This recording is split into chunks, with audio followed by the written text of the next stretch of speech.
Welcome in, everyone, on this Saturday night.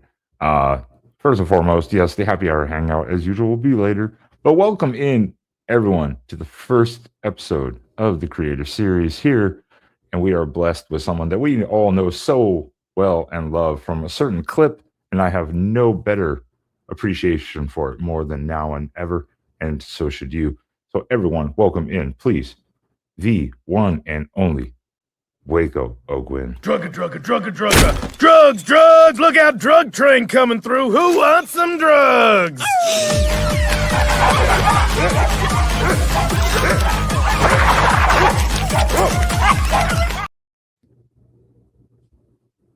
Yeah, YouTube has no problem with that clip. No problem with that clip at all. That got through? That gets through every time. No problems. That is one of the most asked for clips of all time on my channel. People just say drugs, and that's the clip they get. I love that clip.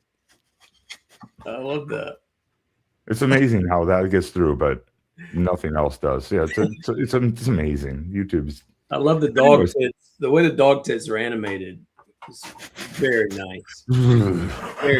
Very well done. You created that. You helped create that. So, well, what is going on, everyone? Though, please welcome in the one and only from some of your best clips and favorite clips of our show, Waco O'Guin, here, co-creator of Brickleberry Paradise P.D, co-host of That Damn Show, and your new project you have that you're going to be talking about coming up. And I'm sure some more. I'm sure you're in the works of a lot of stuff. You're a busy guy. So I'm so happy that we could set this up finally. Yeah, thanks for having me, man.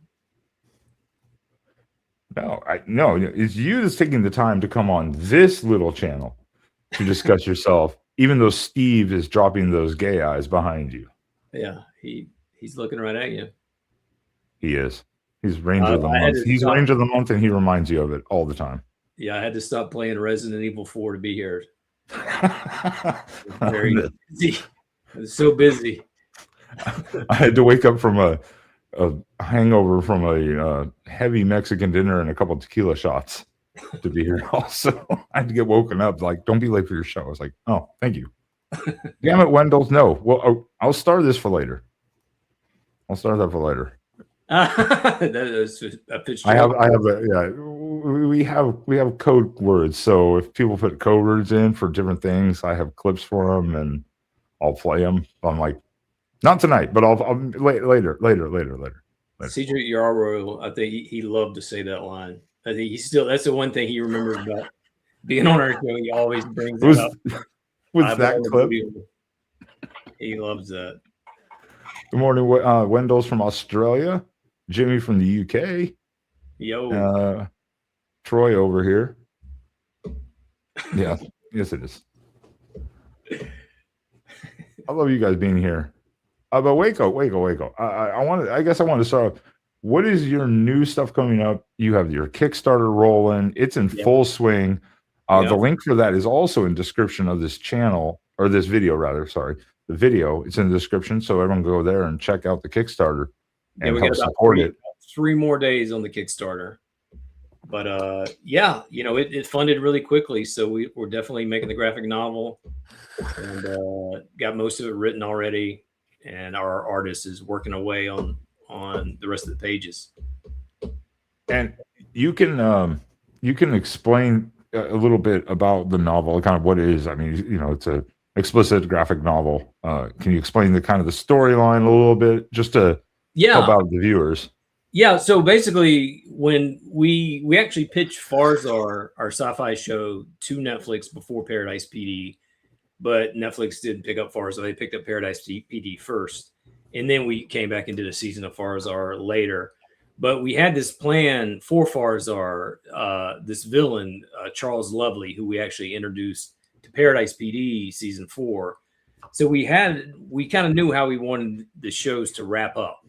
And we're so excited when Farzar got greenlit, because we're like, we could finally bring these 2 shows together and do our ending. But unfortunately, the writer's strike and some changes at Netflix, a lot of different things, both shows got canceled. So we didn't get to do the ending, but we still had this, when you have something in your head, it really sucks that you don't get to get it out. So Netflix was nice enough to give us permission to try to do a graphic novel, so we can finally do the ending and wrap up both shows the way we wanted to.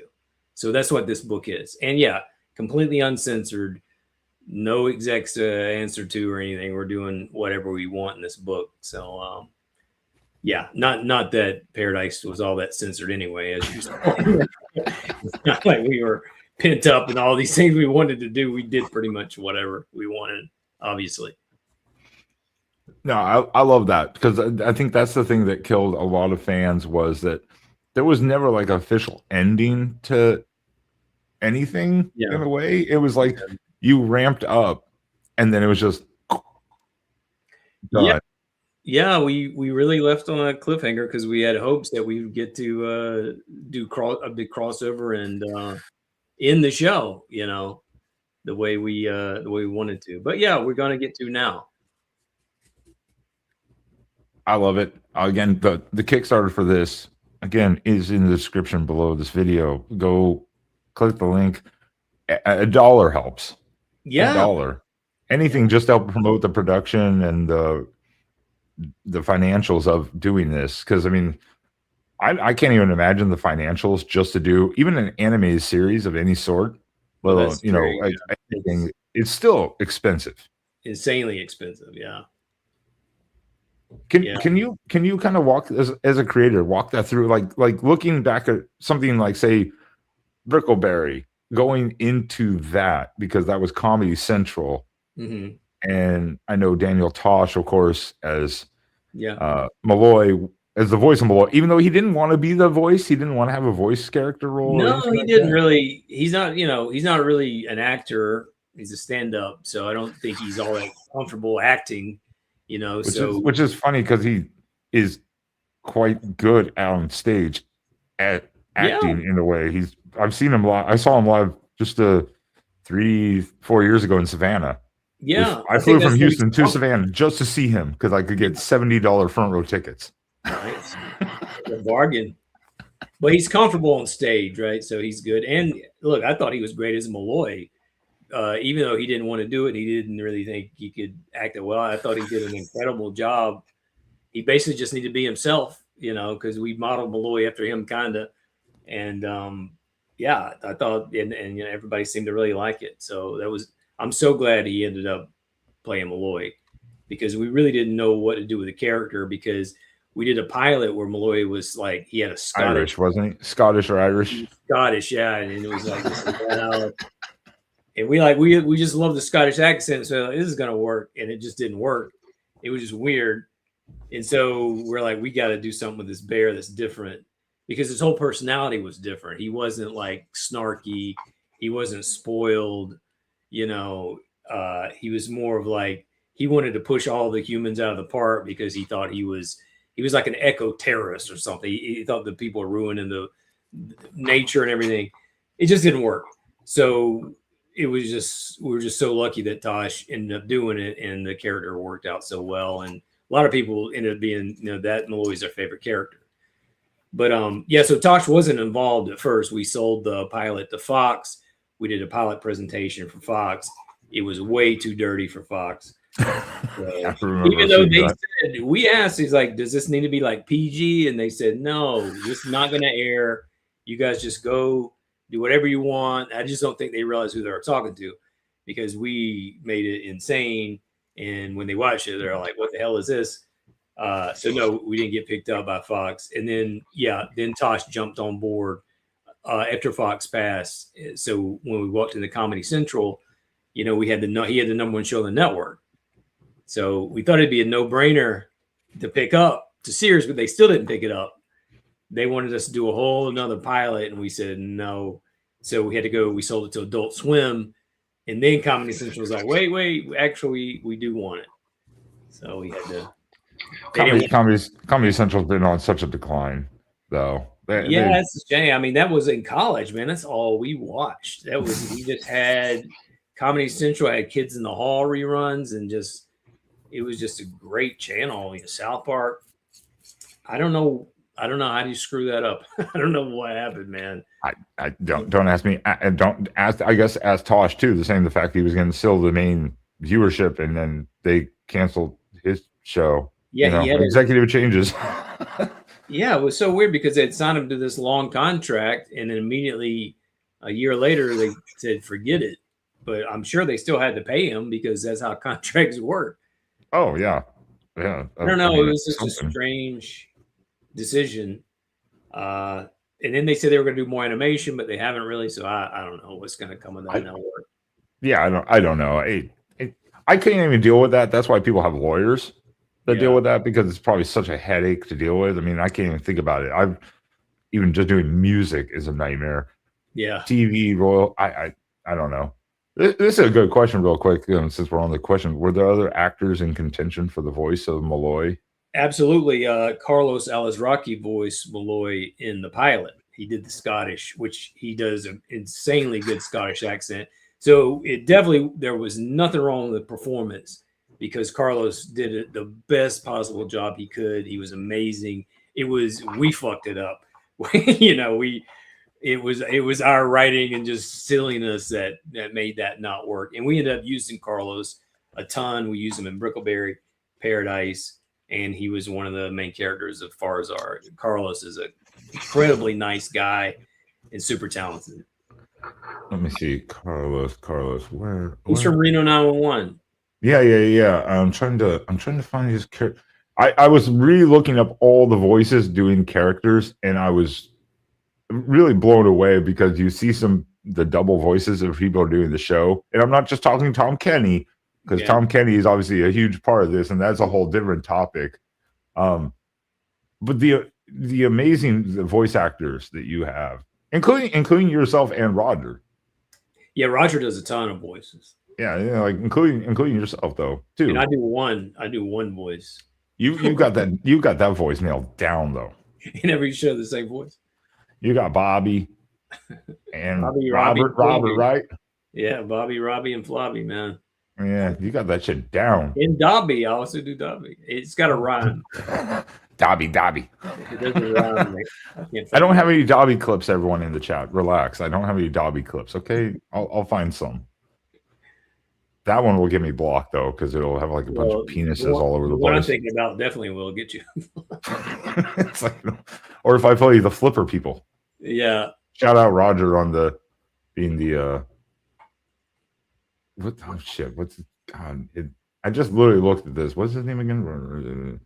No. You do it. Yeah. Jerry Flipperfist. Jerry Flipperfist. He just makes a noise basically. And then David Herman plays Frank Flipperfist. I mean, David Herman. So many. Great. Just a solid actor. So I was going through all of it earlier, and I was like, my God. Tom Kenny, I'm not surprised by. Obviously, very natural art. I don't even know how many shows he's done. One of the greatest, voice actors of all time. Yeah, he has to have done over like 300-400 characters. I don't think he could even tell you how many different shows he's been on. But I don't know. His mailbox can't hold his residual checks, I'm sure. He's got a huge mailbox. Because, man, he would do like 5 shows a day. He stays in the studio all day just making the rounds. He's amazing, really. It's such a great life. I mean, being a voice actor is like the greatest thing ever. If you can get into it, it's like the best life ever. That's probably it. You have to get into the character, actually want to be the character. Because, I mean, and that's why I wanted to ask you something like that with Tom Kenny, especially because now he's worked with you multiple times. It's like, how did he come around in the first place to agreeing to be Woody Johnson? Okay, Mr. Rex Erection. Yes. He didn't know about that one yet. That wasn't until how did SpongeBob SquarePants? Well, I mean, Tom become Woody Johnson. I mean, Tom started in stand-up and adult stuff, so he's super down to get dirty. But we were holding auditions and on the Fox lot. And we were seeing all Woodies that day. And I don't know how many we saw, 20, 30 Woodies. And the day ended. And Roger and I were like, we didn't hear anybody that we thought nailed it. We don't know who we're going to pick. We don't know what we're going to do because nobody nailed. Like when Dave came in for Steve's like, with Jerry, for Denzel, that's the guy. But we didn't have our guy. So we didn't know about Tom. He's always late. So we're sitting there packing up. Tom comes running in. I'm here. I got held up at the gate, whatever excuse. And so he's all frantic, he just jumps up there. Dude opened his mouth. We're like, that's it. He had that voice. He came in with that voice. And, not only does he have the anger, he's got the sensitivity. He's got the emotions, because he's supposed to be an emotional man with all his trauma, in his life. And that little bear cub's the only thing to calm him down. He just had it, man. It was it, he maybe talked for 10 seconds and we're like, you got it. That's the guy. You don't need to keep doing it. It was just, we were just so lucky that we didn't leave before he came in. No, obviously he's been a pivotal point playing Woody, Woody. And of course, you can't forget, Randall Crawford, Chief, whatever you want to call him. And Dr. Kuzniak and just Dr. Kuzniak. I need some clips of him. But there's the real Dr. Kuzniak. Like, is it really? My buddy, one of my good friends when we were in high school and college was Kuzniak, and he became a doctor. And I was like, we got a name. Kuzniak's such a great name. I was like, we gotta use that name. So I asked my friend permission, and I didn't tell him what kind of doctor. One that lost his medical license like a decade ago. I've regretted that a couple of times. But he's an incredible surgeon. But he probably is still pissed at me because he said every now and then he'll get somebody coming in and say, "Have you ever seen that show?" And he always is like, "No, I've never heard of it. I don't know." All you need to know, if anyone's never seen it, just watch the abortion episode where he runs a taco truck. That's Dr. Kuzniak in a nutshell. Yeah, the abortion. That's a bad one. That's that's a bad one. No one eats a salsa. I think there's been a mix-up. There's been a mistake, a terrible mix-up. And then Bodine eats it anyway. He's like, oh no, Troy, don't do this. This is the one clip I can only play 15 seconds of, or YouTube. This is the only one YouTube loses their mind over. Well, how would they? If this is this live? How would they just cut the feed? I mean, no, they'll copyright it later or even then delete it. Yeah, man. I've had that happen before. I've had that happen before. But these guys who review Brickleberry can put half the show up there. How does that work? I don't know. I can't even post my own clips. Yeah, I know. This one, and this is one of the favorite ones. But again, I can literally, it's a minute long, the whole thing, but I can only play 15 seconds. What clip is it? It's coming up right now. Kids, we have a very special treat. An officer from the Paradise P.D. is here to teach us about good touch, bad touch. That's about as much as I can play. If it gets into the song, YouTube loses their mind. Absolutely loses. I might be able to play the TTs and the T, like that. I might be able to play that part before the song, but that's about message, it. They lose their absolute minds over that one. Just be afraid of everyone. That's the message. That's the only way not to get molested. You got to assume everybody's a child molester. It's just the message like, don't let them touch you here or here or here. Like that's where you lose your mind. Well, they're so uptight over at YouTube. Like, we can't even put any of our old Damn Show stuff on YouTube. We just started putting it on our website because everything got either taken down or got flagged, so you have to be signed in to watch it, and that cuts the views down by 90%. Like, we had Bobby Possumcott's Meth up for like 8 years, totally fine. He got 8 million views, and all of a sudden, then they made you have to sign in to watch it, so it just like killed the views on. After 8 million views, then it was like, then it's a problem. It's a problem. Yeah, it's a problem after 8 million people. See, that's it. I'm such a low viewer channel that I'm just good enough though. Now I get noticed. But if you're lower than me, you can kind of slide by. Yeah. But eventually you catch YouTube's attention where they start going, no. We will not allow that. I don't know. They make no sense. I can't believe there hasn't been a competitor that's more friendly to creators that has given YouTube any competition. Like they have no competition, and they're bigger than Netflix. You know, it's like they're absolutely huge.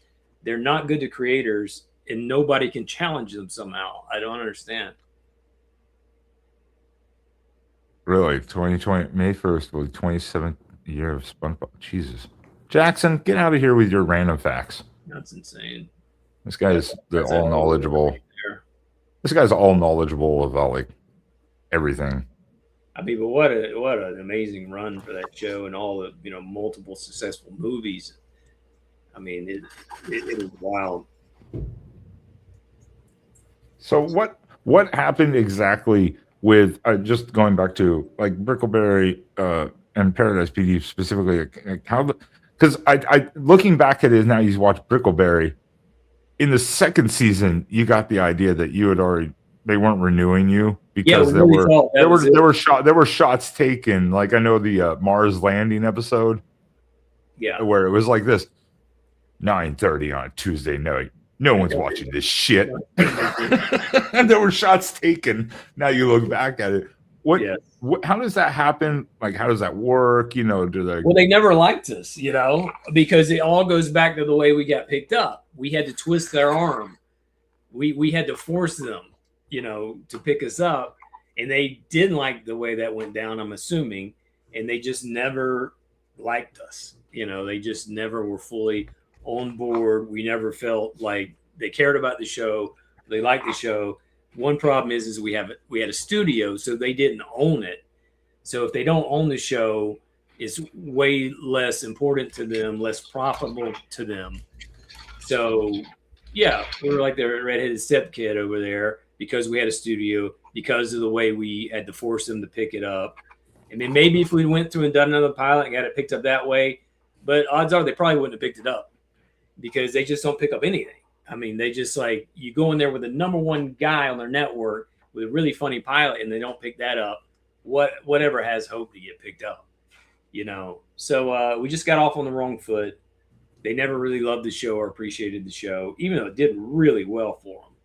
I mean, the numbers we were doing were big for cable, especially by today's standards.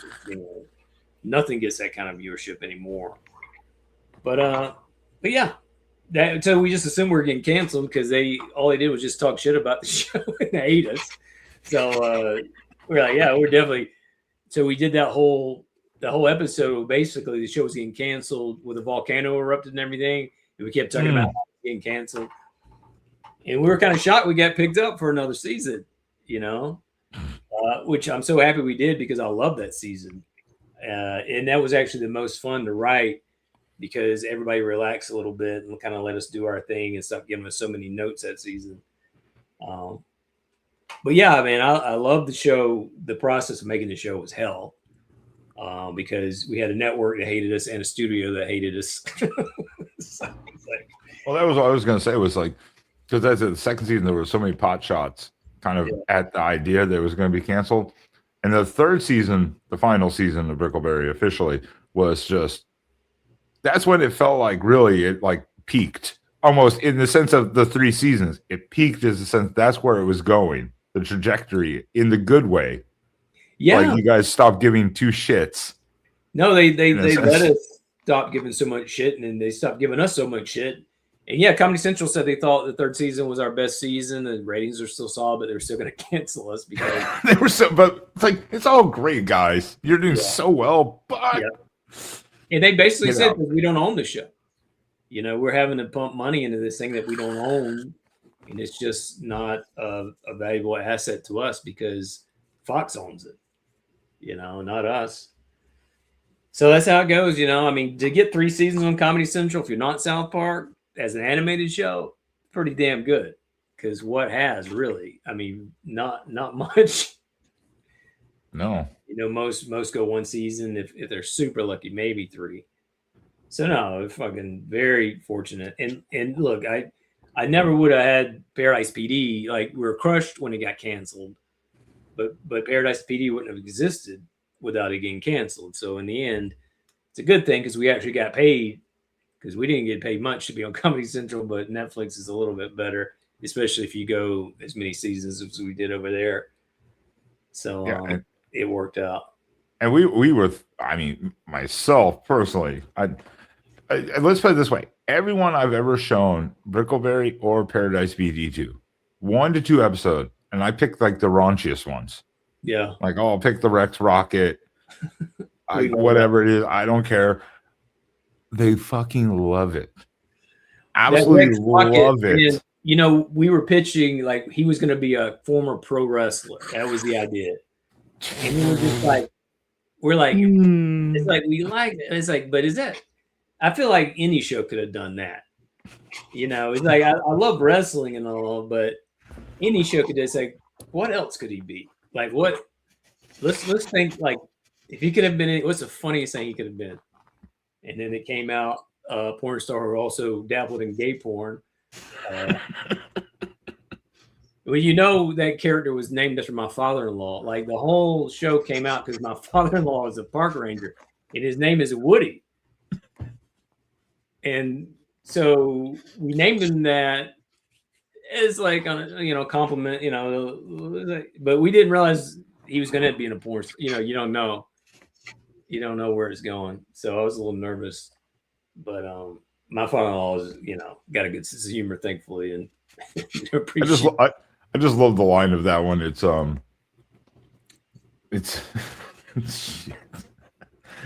from I believe. No, this would have been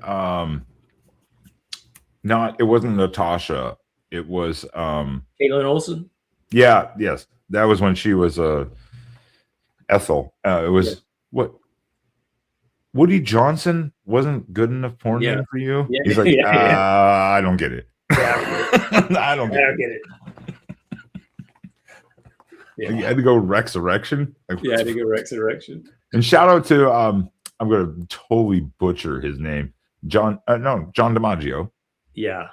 Duke Dick. John is so fucking funny, man. That he's the only one that ever made me run out of the recording booth because I was going to ruin a take from laughing. When he did Mayor Todd Ford and he was talking about drinking Goldschlager, he said, one time I drank so much Goldschlager, I panned my diarrhea. I'd made $20. Oh, yeah. Yes, the Animal Park episode. Yes. Yeah, dude. I ran out. I was like, I'm doing the rest of my here because I'm going to ruin it every day. Every time you say that, I make $20.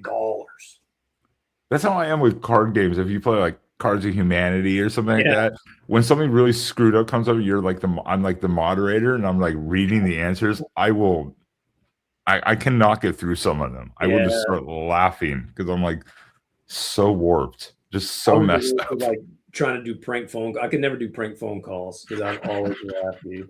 Because I would hear the other person go, "What the fuck are you talking about?" You know, and it's just like I couldn't hold. Roger's good at prank phone calls. I didn't do very many because I was ruined.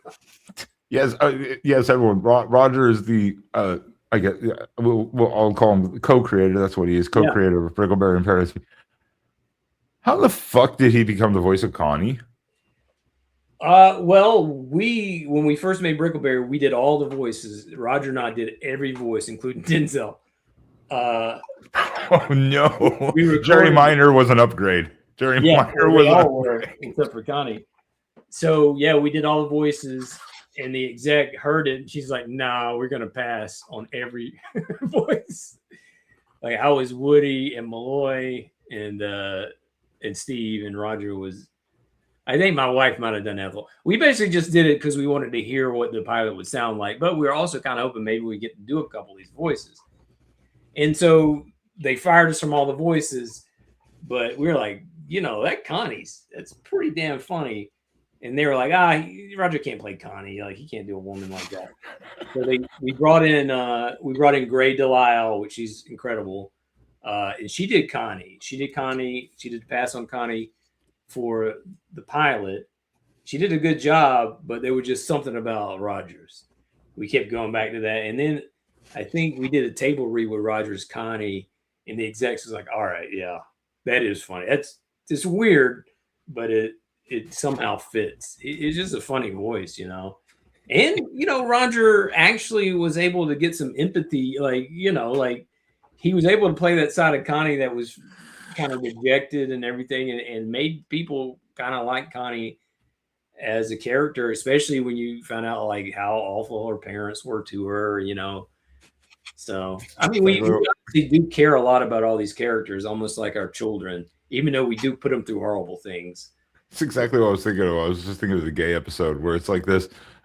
Connie, no, not you. The bull dyke. And it's like, go to sleep. Chokes out the scene.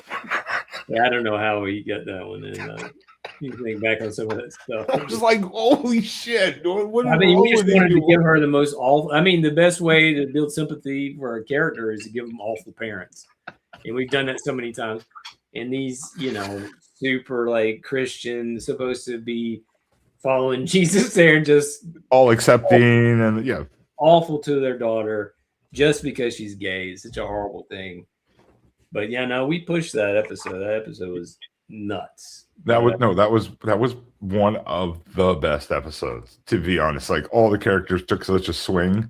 It was like but it kind of had as nuts as it was and as rough around the edges, it does have a good message. I think just a little bit of nugget of a coming from a good place goes a long way when you're trying to do the most insane episode ever to air on television.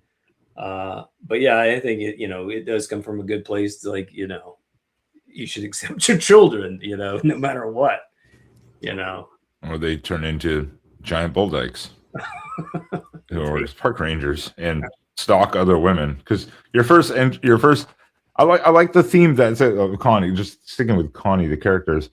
She started out immediately. You could get she was a stalker because episode 1 was like, I am Connie.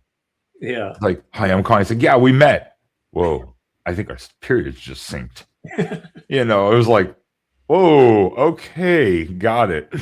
Sniffy box is a real thing. The sniffy box happened to one of my buddies in college.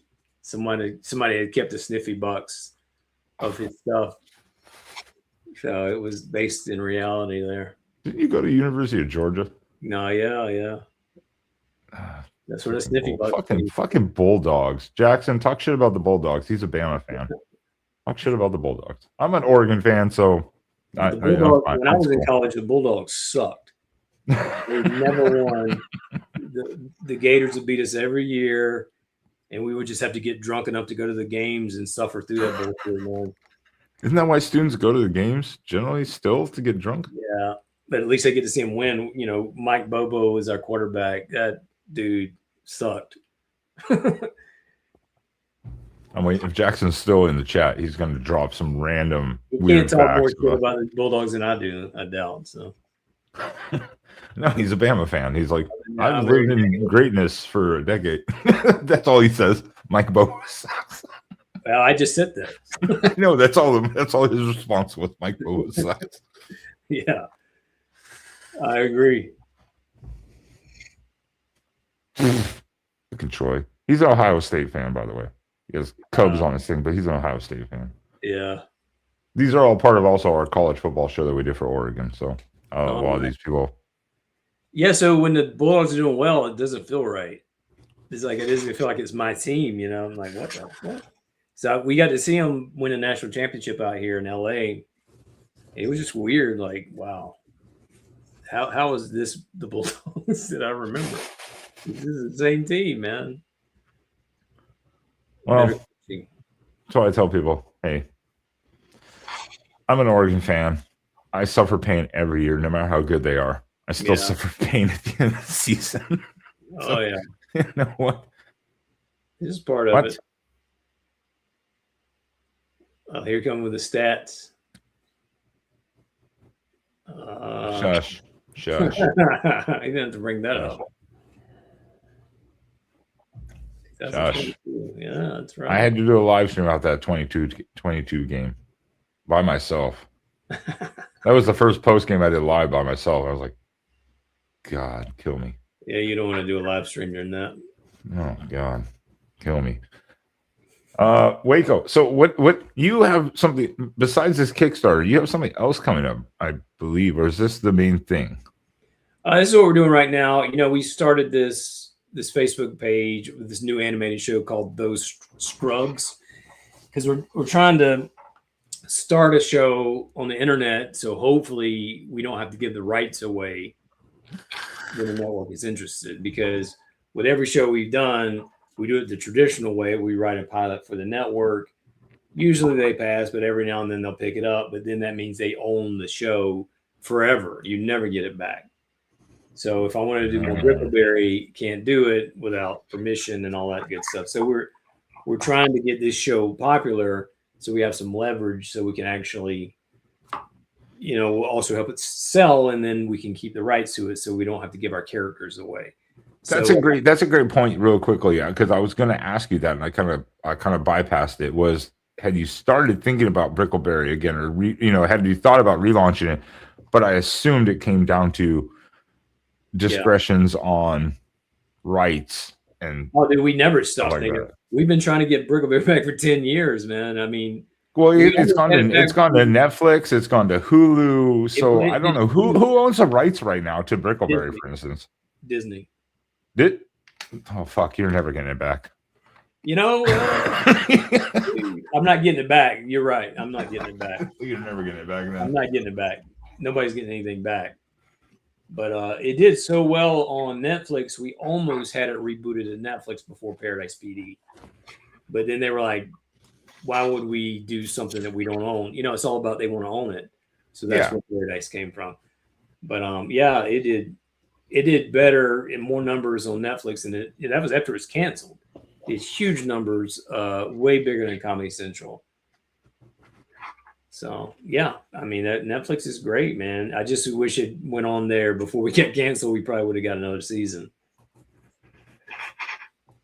But no, I would love to bring it back. You know, I think we're thinking of, we could be brought back with Kickstarter. You know, this comic book is done really well for just being a comic book. You know, it funded in 6 hours. So we're thinking, like, if we did a Brickleberry movie, I think people would be way excited about a Brickleberry movie than a comic book, right? Oh, please. Now, what would be the likes that you could get outside like Tom Kenny, Jerry, probably Jerry Minor, obviously. You get them all back. You could get them all back? Get them all back. You could get Daniel Tosh to come back and do it. He came back to the crossover. Well, that's okay. That's a fair point. That is a fair point. Tosh is cool, man. I mean, he likes doing the character. You know, he tried to help us bring Brickleberry back for years. You know, it's an easy gig and it's fun. So I think Tosh would come back. We just won't give him too many lines. He hates it when we give him a bunch of lines. But I think we get the whole crew back. That's the only way to do it. I don't think I would do it if people wouldn't come back. You know, it would be tough if you had one of the main characters not voiced correctly. That would be a tough. That would be probably a tough sell. I don't like trying to replace voice actors, even though you have to sometimes. But not something I like to do. No, it'd be tough because the people that are watching it are like the hardcore fans. Yeah, that's what they want. They want the exact same experience, you know. Just like I said, you need to tell me how much the cutout of Steve behind you is, and I will cash app you the money for it. And you will. Right. Maybe I'll put that on Kickstarter. You should put the whole cutout set. I mean, you can sell that. They're just collecting dust right now. I mean, you just saw me in my shirt, and you're like, I don't even know where you got that from. And I've had this for a long time. I know, but no, I think a Brickleberry Kickstarter for a movie would get a lot of people's attention. So that's what we'd like to do. I don't know if we'll be able to do it, but we are attempting to do that. What type of financials, like say upfront, if you wanted to propose to do would you do some sort of backed or independent? I mean, I think we would just have to do it ourselves, basically. So what type of cost would you be looking at to try to do, say, like, I think I don't know. It at least costs like $500,000, I think. And that's like the lowest we could possibly do it for. It's not going to be cheap. And that's like just animation and voicing and all costs, boarded. Yeah. The voices aren't expensive. It's the animation and the boarding. in the writing. But look, we already have a script. We have our comic book script that possibly could use that. So not having to write anything would save a ton of money because writing is very expensive. half a million. Yeah, it's a lot of money. It's a lot of money. There's no doubt. It's doable. Than $500,000, but it's not insane when you look at movies that spend $200 million. Yeah. I mean, Kickstarters hit that. Kickstarters hit $500,000 all the time. How much does Kickstarter need for the new show? A new show. Now, a whole season of a brand new show, that'd probably be about $10 million. So I don't think that's feasible for Kickstarter. I've never seen a Kickstarter get that. Now that's doing it the right way. I'm sure there are cheaper ways to do it, but that's kind of the way we do it, and that's the only way we know how to do it. But we may have to learn new ways. The way the industry's going out here, it's not been good since the strike. This is writer's strike, so we may all have to learn new ways to operate just to get back to work. We do have things to work on, but I mean, we like to be busy, so but ideally we'd like a new show, a whole season of a new show. Well, and everything changes every 3 years. It seems like, anyways, every 2 or 3 years, something changes dramatically. Yeah. I just haven't seen this is a bigger change than I've ever seen. We've been doing this since at least 2004. And I've never seen anything quite like this where my entire Facebook or my former art is out of work. My writer is going back to school. There's just no work. There's nothing for anybody to do out here. That's why we're doing Kickstarters. And we wrote a movie. We wrote a live action movie that we're trying to get going. So this is a good question. They're definitely, you had Flash, and what replaced Flash is called Harmony, which is very similar to Flash. And you can let the computer do some of the work for you. It's called tweening. So if you move Steve's arm here and here, you can make the computer do that for you, but it just doesn't look good. It looks cheap. So the method we try to use is a mix of traditional and some tricks that most people won't notice, but as much as we can, we try to get redraws in there and not use a lot of tweening. You don't want it to look flashy, because Brickleberry season 1 did look flashy. It looked pretty good, but then season 2 and 3 were more traditional. I thought the animation on season 2 and 3 looked better, and that's using more redraws. Because when you wrote, you can the computer rotate a hand for you, but it can't do this. It can only do this. So when you see hands just moving and they never come out the camera, then it starts to look cheap. Certain things like that. But the computer has definitely made it faster, way faster than the painted cells and everything. Like in the old days. But no shows do that anymore. The Simpsons, everything, they're all on computers now. But they're kind of like traditional on computers where everything's redrawn. That's what I was gonna say. Season 1 and then 2 and 3. The 2 and 3 definitely look better, but that's because the technology changes so quickly. I mean, right now I could literally go on Google and just put that Malloy versus Bullet, draw me a photo AI, and it will instantly just give me 10 images. Yeah. That I could get better than a tattoo artist would draw in 2 hours. Yeah, it's scary, man. I don't know what's gonna happen all that because it keeps getting better. But yeah, our show looked better season 2 and 3 also because our budget went up. Our budget was so low. Season 1 is $500,000 an episode, just super low for a half-hour show. So since we did well in ratings, we got a budget increase, and so we put most of it to animation. Well, that's good. That's good. You put the money back into the product. Yeah, I mean we showed. They wouldn't give it to us, so we had to put it somewhere. That's why they don't. You couldn't siphon it somewhere. They don't give us the $10 million check. That'd be a big mistake if they did that. Oh no! Really? Yeah. Who's a dream guest actor for your show? Mel Brooks. No. Mel Brooks. Oh, Mel Brooks. Yes. I don't know if he, and these days, I don't know, but we tried to get him so many times. I begged Mel. I would just want to meet Mel. Isn't he? He's over 90, right? Yeah, he's older now. And I've been like 6 feet away from him, but I didn't grab him or anything. He was he was speaking at an event. I was in the front row. I love Mel. So I'm trying to remember. It was a priest. If you remember when Woody had the hemorrhoid, we wanted Mel to play the priest. Oh no! He would have. I think Dave Herman ended up doing it. Dave did a great job, but I think Mel would have killed it. Let me see. Did Dave do it? Let me see. I'm pretty sure. I don't know if it's going to tell me exactly. It does not tell me. At least I can't. I'm almost certain Dave Herman did it. I'm probably sure he did it. He's done such a good job too. Dave Herman. You can't forget Dave Herman. He's done such a good job. Dave's such a great guy. He's so talented. Yeah, that would be so funny to get Mel Brooks to do the priest. That would have been dude. I was so bummed we didn't get that because Roger's dream actor was Mark Hamill, and we got him. Can you believe Mel Brooks is direct? Can you believe Mel Brooks is at least helping direct the Spaceballs 2 for next year's release? Yeah, I hope it's good. I'm like, dude, this guy's like literally 91, 92. I saw the interview with him. I'm like, how are you still working? I will say he's still funny. Because he's still funny. I saw him, I guess, about 6 months ago at the Chinese Theater. He was doing a panel for, I guess it was Spaceballs.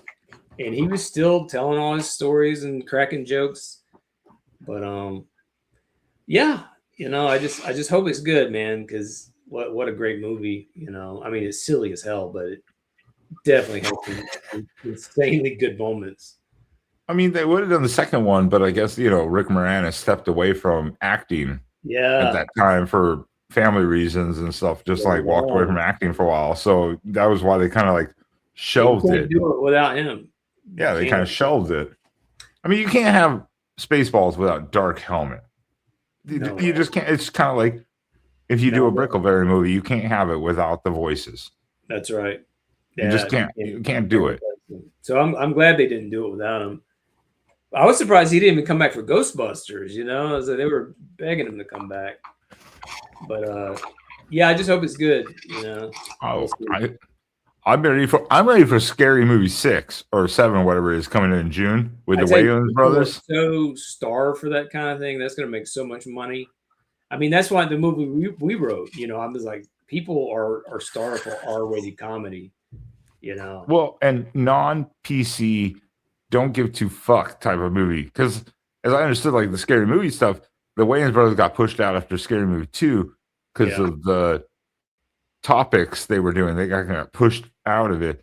Now they're back and they're like, who cares? I don't give a shit about your feelings. We're just telling you what we want, we see, and we find funny.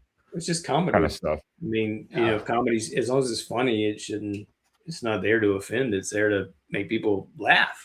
And if you're offended by it, don't take it so seriously, or don't watch it. I mean, if you're sensitive, don't watch it. I mean, that is an option still. I think people forgot that they can just they don't need to destroy things they hate. Just don't watch them because other people do like them. Exactly. That's kind of the point.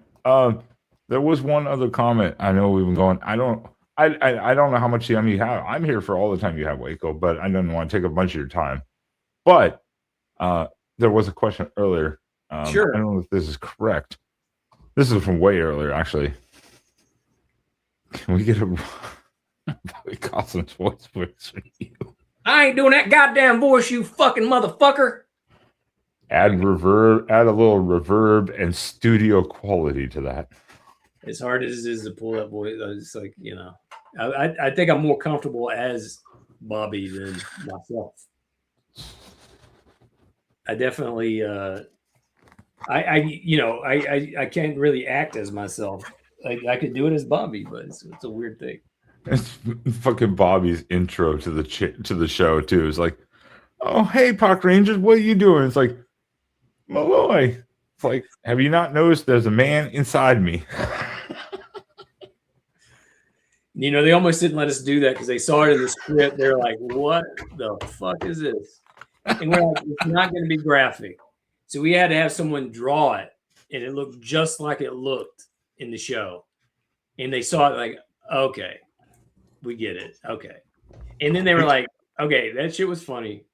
But I don't know what they were picturing when they read that. Probably something god awful, you know. Oh, they were probably picturing like literally like a porno scene. Yeah. Like, yeah. I mean, nobody wants to see that.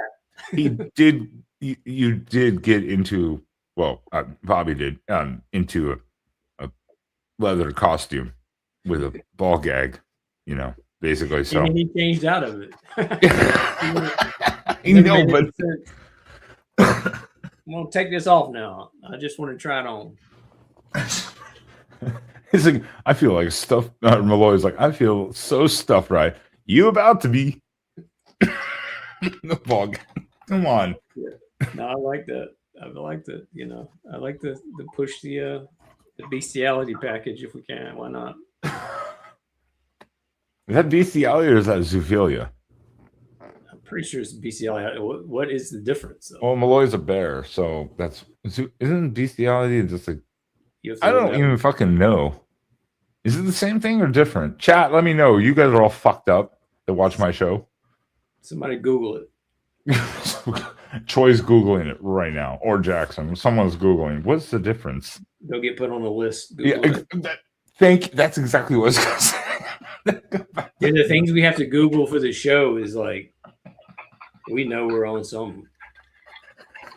The whole studio gets its internet shut down. You're like, what? Who Googled something? Well, the funniest thing is like when you go through HR with artists and everything, one of the things is like, don't draw graphic cartoons. Like, how in the fuck are we going to do our jobs then? That's like half our jobs. How do you, well, I mean, my God, how do you have an HR for any of these shows? It's like a standard thing. Like, I guess you're not supposed to like doodle penises and put them on the walls. I don't know.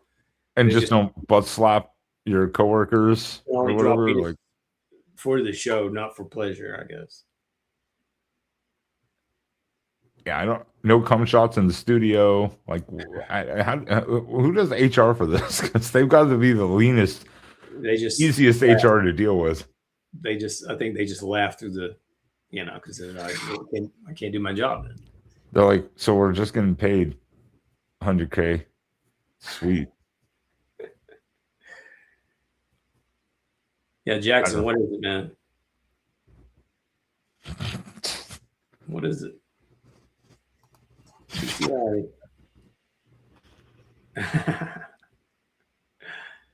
Just above the glory holes in the bathrooms. Yeah. My God, you people are, yeah, I don't know. That's wild to me though. Yeah, it takes a certain type of person to work on our shows. I definitely know that. It seems like one of the funnest environments, just like the same thing as I've seen like with Tosh. While there's still stress, there's timelines, there's things you got to do. At the same time, it's got to be like just like a fuck it too, because everyone's annoyed by the same annoyances of this or this from the networks or whoever's in control of shit. The writing was over, like, and the records were fun. Every Friday we got to record the cast; those were great. And then once the writing was done, so much fun because all the pressure was off then, because the scripts are written; they can't be written anymore. So it is what it is. So we just got to enjoy, you know, putting the show together, and that was a ton of fun. Definitely. That's what I mean. It has to be some of the funnest type of atmospheres in the sense of when you're just able to chill out. But there are those months of just going, oh God, because you've had so many different writers too, and you know, co-writers that do the shows. Then you're editing also. I mean, that's a lot of pressure because you're on the timelines. But yeah, after that, you're like, shit. Yeah, man, it's like a vacation. It was 6 months of writing and then basically 6 months of just putting the show together, seeing the animation come back, you know, all that. super fun. And there's some little tiny rewrites that happen, but it's nothing like trying to change a story or trying to break a story. You know, that stuff's super hard. I don't even want to think about what that would be like if you took half of your episode and be like, well, we got to change this. You're like, well, then the rest of the episode changed. You had to rewrite the whole thing. Because I write songs, like 2 minutes of lyrics. If I change one line of that song, it might change the whole meaning of the song. And I have to read it. And I'm like, I would lose my shit. No, you really do. Once you start pulling, the thread, the whole thing unravels, and you basically got a whole page one rewrite, So we always tried not to mess with the story. We always try to get the story right and change jokes, but leave the story alone. We did have to change a few times. We had to change like a runner, like a C story, that's not that bad, because a runner is just basically a series of scenes with jokes and just meant to be funny. So we've thrown those out and switched them out, and then every now and then we'll throw out a whole B story and something like that. It's like it's tough. Yeah, that's true. But the C story, it's kind of like they were there at the beginning, but then they went on their own rant. But it's kind of it doesn't really affect A or B. It's just kind of like its own little thing. Like when Malloy turned Woody into a fish. That one, we had the worst. That episode was about to be awful. And it was such a fun idea, but it wasn't working. And it was like we had some story where Denzel was tasked to make them new uniforms, and he made them out of hemp. Then he started smoking the uniform, something. It was stupid. And it was like at the last minute. And we were just trying to think like, what's something? And then we just came like, he turns Woody into a fish because he said he couldn't catch a fish. And it's like, oh, that's nuts. But then we started talking about the steps, like how Malloy manipulated him into getting all his plastic surgery. And then hoping the audience wouldn't see it coming. Like he got his eyes separated first and he got these big lips. It's like, hopefully they don't know where we're going. And then when you see him like catch Woody at the end, then you're like, ah. But it was a very last minute addition. And we figured it still worked out great because he's like, Malloy, do you think I should put on more suntan lotion? No, you're fine. But that was Malloy's attitude, like, fuck you. You've taken care of me my whole life, basically. Fuck you, though. Nah, he doesn't have any appreciation for everything Woody did for him. All the things we bought him, the Xbox and everything. Do you have any idea of the next show that you're trying to do specifically? We pitched 4 shows and none of them gotten picked up. So we don't know. Okay. We're doing Winkleshine. This animated puppet show. We're doing shorts with a company called Animation Plus. So we have one of those in the works right now. But a full show, I don't know. I mean, they aren't really doing shows. At least not my kind of show, I guess. This last one I thought was the best pitch we've ever put together, and it did not get picked up. So I don't know. We're very frustrated. So now would be a good time to do a Brickleberry movie or something we can do on our own that we don't have to rely on these networks that don't seem to want to play ball right now. Are you going to run a Kickstarter for that too coming up? We hope. We don't know yet. I'm all in. If you do, I'm all in. I'm following you. Also, everyone besides the Kickstarter right now going on, Waco's Instagram is also linked in the description. And that's where you'll see him post updates for Kickstarters and stuff. And so you can get on there because a Brickleberry movie, I don't give a shit. I will pay to watch that. I will pay 100%. Or we get the show back. Everybody else has been saying bring back Brickleberry for 10 years and we'd finally get it back. And look, a Kickstarter that explodes could lead to someone wanting to do more episodes too, because people pay attention to that. If we can prove the fan base is actually there, it could mean a lot of good things. Yeah, you do an independent movie and it makes decent money at a low budget cost. A network will probably go, oh, there's interest in this. Okay, we can make a fuck ton of money together. Oh, I think people would love to see this, completely uncensored. You guys think about it. Brickleberry was not. It was censored. The whole series was bleeped, and we had to put bars over stuff. And yes, you did. Multiple bars all the time over things, especially for Woody. But yeah, this one would be uncensored completely, everything. So I would love to see it. It would be a different dynamic. There's some things where it's censored, it becomes funnier. But that's yeah, I do like the bars. I do like those bars. The bars are funny just because it's so just a rectangle bar. Here you go. But the language sometimes is good in certain ways, but it's not. Like some people on my channel, some people know. Like I love watching Gordon Ramsay. Yeah. But I love him when he's uncensored. He's like, oh, fuck me. But now I see him when he's censored, and I'm like, oh, it doesn't hit as hard. Yeah. So maybe you got to balance the language barrier. Sometimes the bleeps are funny too, you know. Yeah, yeah. Sometimes it's a good mix. Yeah. Oh fucking me, Dusty. Oh, I love Dusty. Dusty. Where the fuck did Dusty come from? You know, Dana does such a good job. We knew it. We wanted it to be Southern effeminate, and Dana.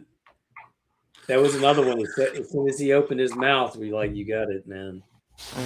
There's no competition. Even though he did. Dana killed Santa Claus. You know, Dusty did change over season 1. He became like more high pitched and energetic. If you rewatch the first 2 episodes, he sounded a little different, but still funny. But no, he found that voice, and yeah, Dana's a man.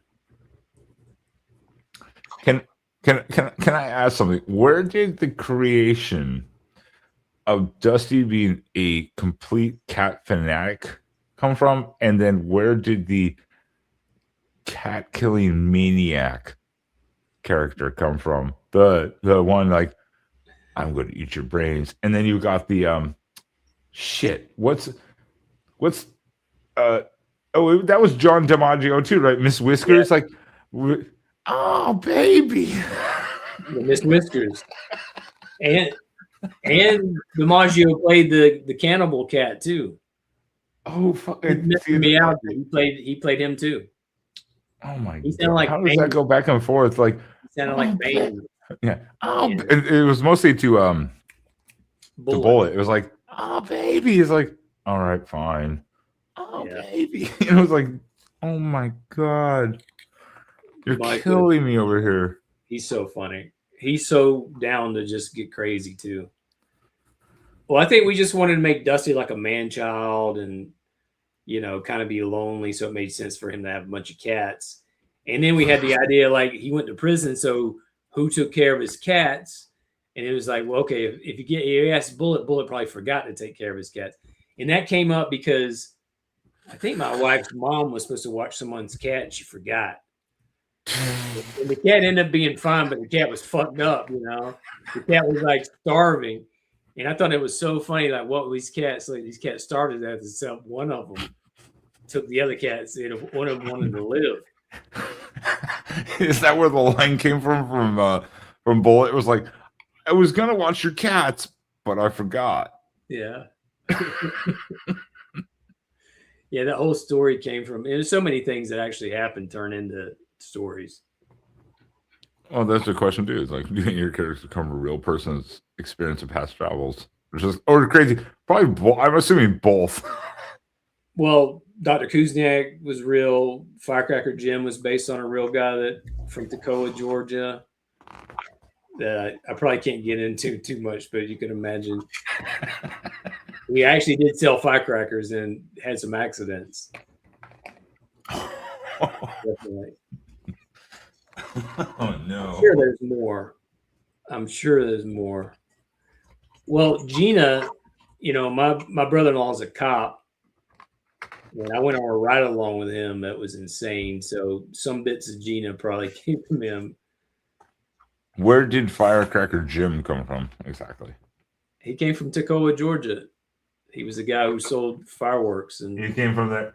And was he literally a quadriplegic? Not that. No, I'm Firecracker Jim. God damn it! I don't think he had both arms though. Which actually, in my next live coming up it's supposed to start in 4 minutes, but it's going to get bumped back because we're going actually longer. I thought that Waco would have time for it, but this is going great. So I don't mind putting that back. My intro for that might have something to do with the quadriplegic and their abilities. It's a positive story in a legal justice matter. Oh, and Woody came from my father-in-law. So yeah, and my granddad's name was John R. Hobson. Not that he did type things, but the name came from my granddad, who was a funny guy, but he wasn't getting up to all that stuff Hobson gets up to. Hopefully. Oh yeah. But yeah, so a lot of the characters come from live action. I think that's true for a lot of stories, though. People say they always take bits and pieces or personalities from people they know, and you'll be able to know. Here's another second Australia we have, and just rewatch. Yeah, no, we have a lot of fans there, and thank you for watching. You know, I heard from someone that worked at Hulu that Brickleberry is one of the most rewatched shows they have, because people will just get to the end and start back over and just keep going and keep rewatching. And it's a short 3 seasons, so it's easy to get through it. But thank you. We love Brickleberry and so glad that people are still into it after all these years, and we definitely like to do more. That's why I was upfront with you. It's like, look, people know you from mostly Brickleberry, even though I can't play the clips. People know you from Paradise PD, but you've got all the other stuff going on, all the other content and creations and projects that you're working on. And so I was like, this would just be a good platform. And I know a lot of the people, like I said, I play these clips, and they ask for these clips to be played because they're hysterical. I'm like, well, you got to watch the full context of them then, because if you like the little clips, you're going to love the show as a whole, because it's just so fucked up. Yeah. In a good way, you know. It is amazing, some of the stuff we get to put on TV. I'm still shocked. Let me do something really different here for a second. Let me see if I can get my guy, because he's one of the people I introduced to your show. Let me see if he's awake. If he's not, I'll be it was like 5-10 seconds. 5-10 seconds. Just to say hi to you. Is he in the back room? Is he in a gimp suit? I hope so. Wake him up. All right, Chad, ask me some questions. I don't know if you can.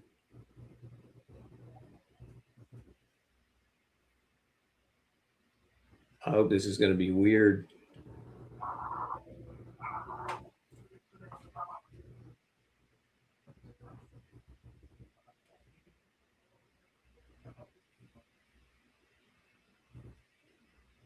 If he's chained up when he comes out, somebody get ready to call 911.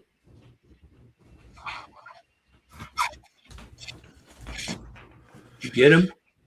He didn't want to come out. Did you wake him up? Yeah, I got him. He's getting dressed. He's gonna ruin it. I know. He felt to have to be appropriate for you. Nah, not for me. No. I like weird shit, man. It's also a rare appearance. Everyone on my channel will be like, Sam's alive. He's a real person.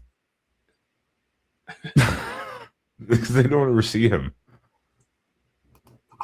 Shut up, Wendell. Why are the Australians chatting so frequently now? Troy, shut up. We done time. You people, my audience is terrible. I can only imagine yours. Yeah. Hey. Now, Sam, tell him how much you love Brickleberry and Paradise PD. Oh God, it's a lot. We have watched it like what, 10 times already? Oh, thanks, man. And I showed you him, right? Were you sleeping? I was actually kind of falling asleep. He was in his undies, and I was like, "Get up, Waco wants to say hi to you." And he's like, "Damn it, You really? stay in those undies, man. Nah, I'm good. Come on, man. Do you want that Steve cut out behind him and the whole cast?" Oh God. There apparently he has cutouts of every character around his house, and I'm like, "Can I buy those from you?" Cool. Got them all around the house. How much? Dude, shipping alone would be too much. That's like that thing's like 5 feet tall. How much? You'd have to drive to LA to get it. Shipping. We can finally go to Cali. Just give us an excuse to. I might actually put them. If we do a Brickleberry Kickstarter, I might actually put these guys up if I can figure out without it being crazy. That'd be fun. Yeah. No, they still are in good shape too. So what's your favorite episode, Sam? Oh God. I would say whenever the magical lake, the Miracle Lake. The Miracle Lake, yeah. I was like, it's because I come from like a very religious family. Me too. My dad is actually a pastor, so it's just cracked me up. Yeah, I think you can tell Roger and I both came from religious families. We were in church and Sunday school. Very, I really enjoyed just watching every episode because it was just ridiculous fun. I love that episode. Yeah, I think it's a lot of people's favorite. It's pretty nuts. Sam's like, I'm done. Sam got to go get back in his underwear. No, he's not big on live streams, so he's like, okay. Well, I was like, you did great. He's shutting the door. Shutting the door on me even over here. And I'm like, go decompress after that excitement. Miracle Lake is a good one. That's a good. That was a great intro to season. That was season 2, wasn't it? Season 2 started out well. Like we wrote that one. Comedy Central actually liked it, and then it just went to shit. It went to shit, man. It actually was worse than season 1.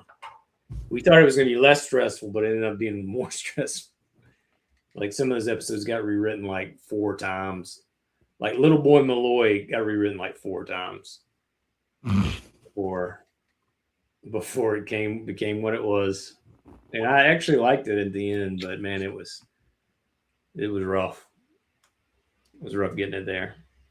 I couldn't deal with that shit. I'm so happy I didn't get actually into professional music. Like we were scouted once as a band for a record deal, and I'm actually really happy in a way, minus the fact though, just the fun of just doing music as your job, but having to do all the background bullshit.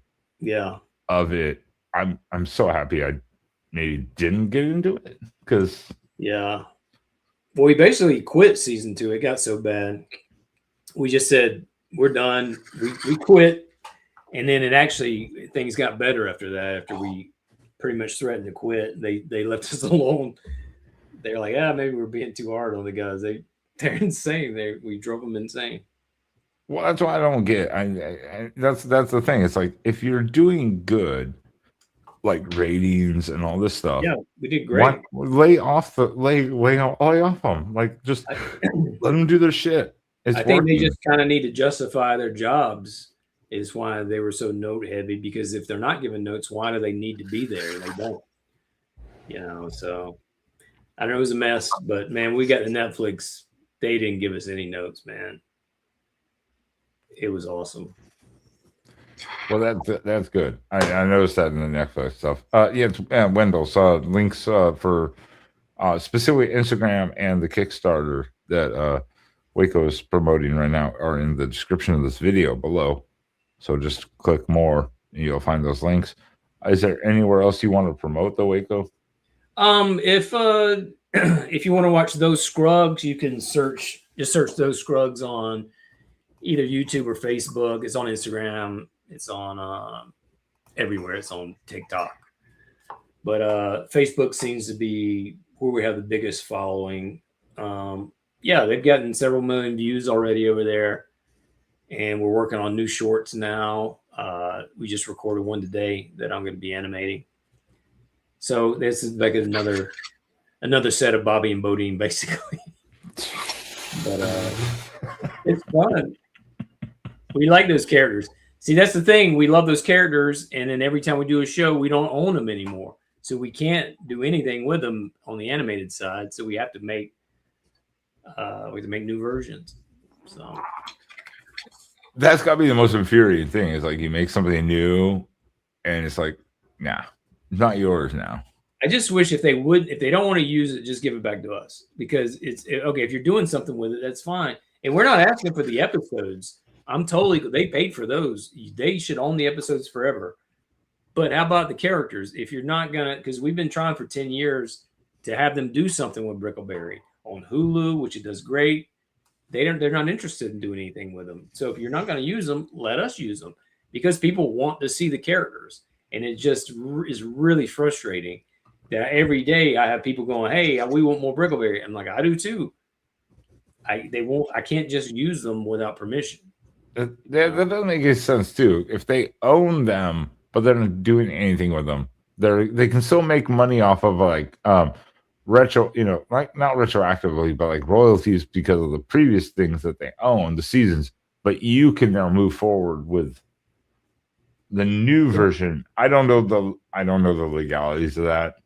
That's why there's these high price lawyers for this shit. I don't know. I definitely can't. I can't do anything without written permission, and it's not easy to get.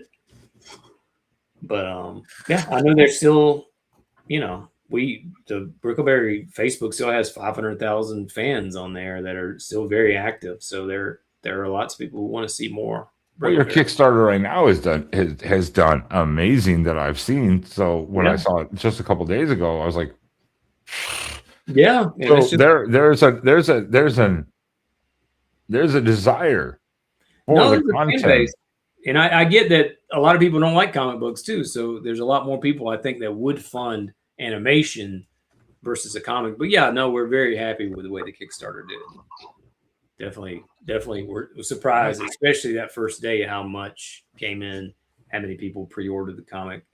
That was awesome. Yeah, it's doing great. So I could only imagine a Brickleberry movie. Oh yeah, that'd be so exciting to do that. I think people would go crazy for it. I would be all in. Hell, if you had an open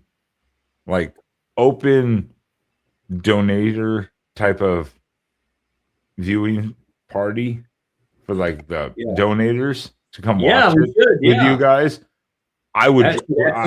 We would drive to LA to watch. I think Super Troopers did that. I think that's a great idea. I think we absolutely should have a big premiere for all the top people that supported it. Should come and have a big party with us out here. Because I tell you, man, when we do our premiere parties on Brickleberry, that was the most fun I've ever had. Like Andy Dick showed up one time. He was not invited. Andy Dick rolled up to the party, shit face. And like, wow, Andy's here. Who invited Andy? Like, nobody invited him. But yeah, it was like those would get so crazy, man. And just have so much fun watching that dirty shit, drinking. It was just a good time.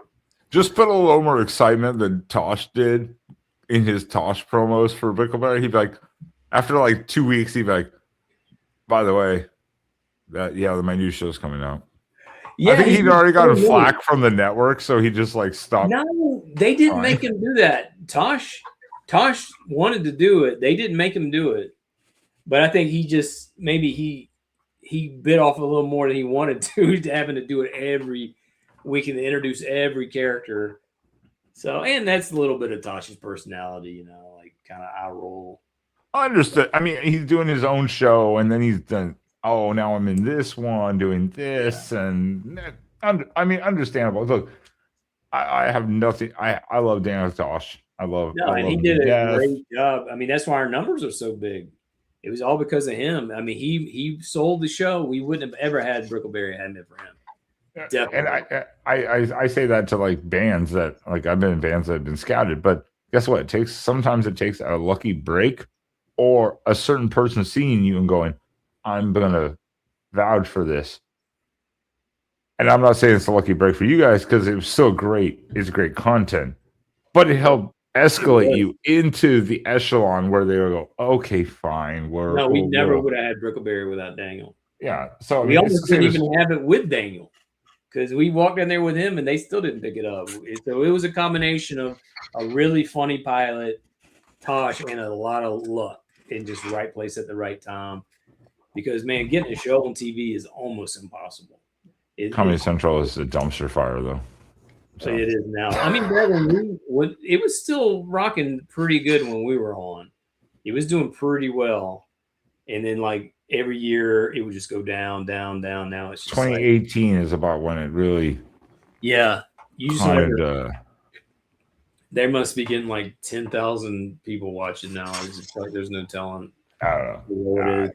It's rough, man. It's such a shame because what a great channel. Like it was huge. It's like when we started our sketch comedy show, our dream was to be on Comedy Central. You know, that's what we had dreamed from day one. So our first show ended up being on MTV 2. And then luckily Brickleberry made it on Comedy Central. But yeah, that was a dream, man, to be on there. Hell yeah, anyone would be like, hell yes.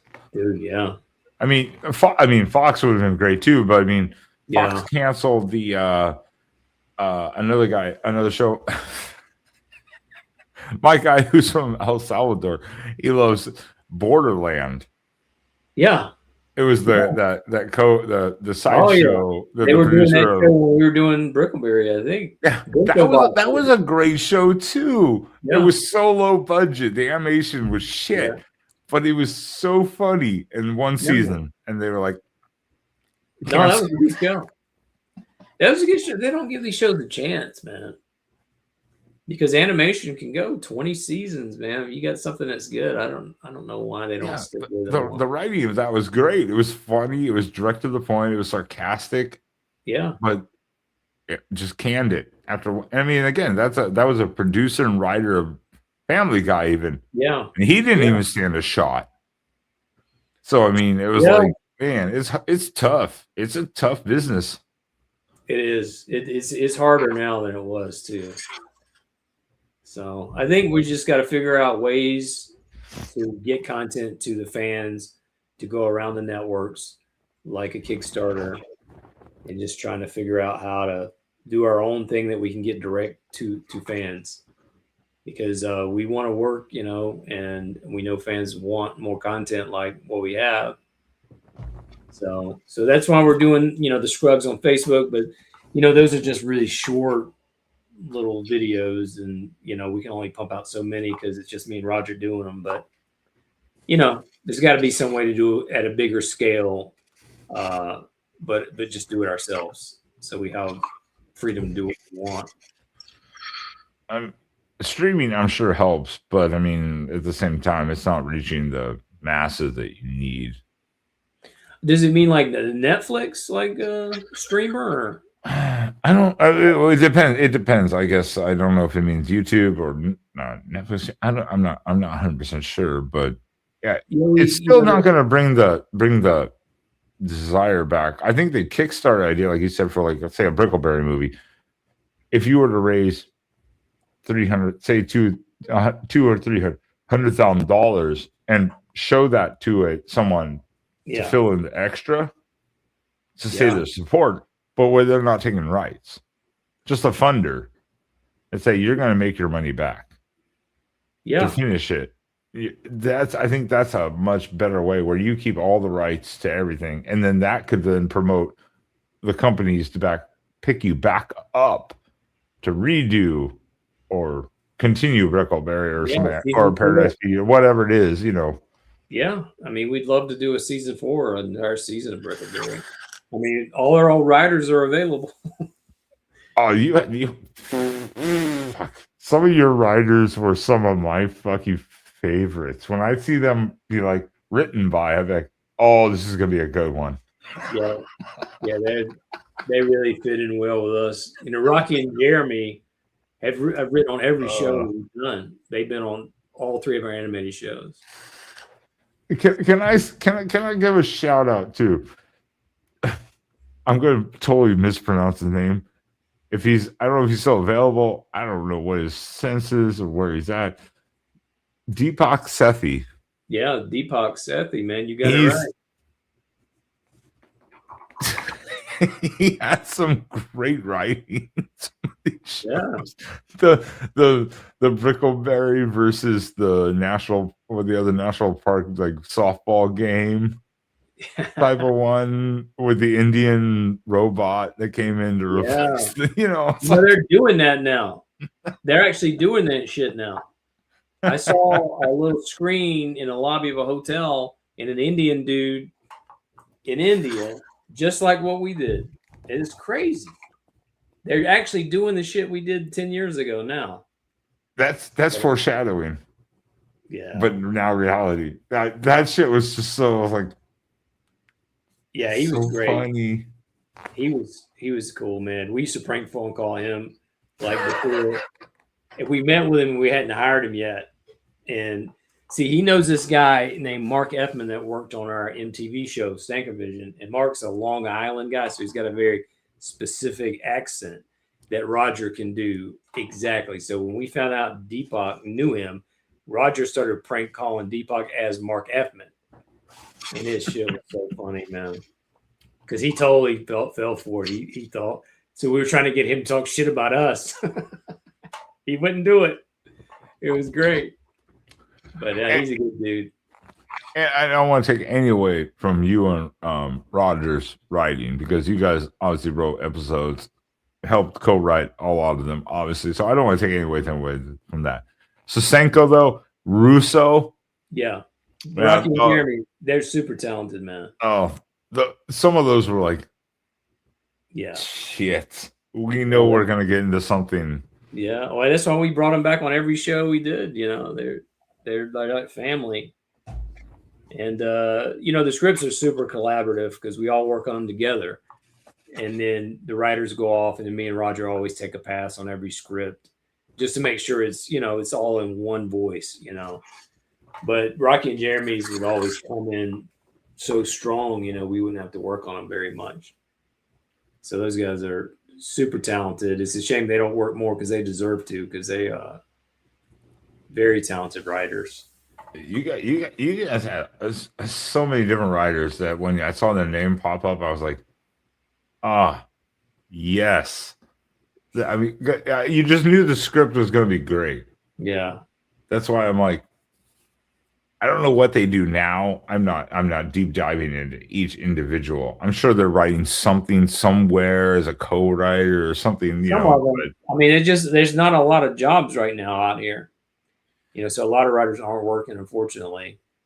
Well, that's true too, and that's unfortunate because again, they're very talented writers. They have a very, I don't know if they have I don't want to say a dark sense of humor, but when they get in a role, at least they get that idea if they're in the right position, Yeah. No. Like your humor is obviously pretty sarcastic, maybe morbid, a little bit, and dark. Definitely. So it's dark and silly. It's like silly and dark together.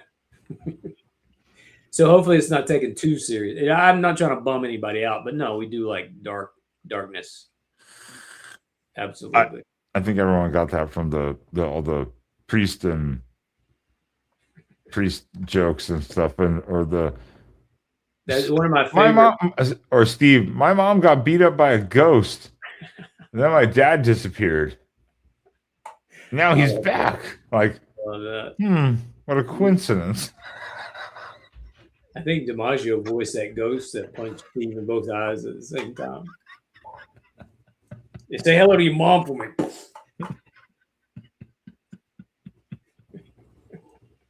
Something like that. It's just like, yeah, it's so dumb. I love that shit, man. Oh, fucking hell. Oh.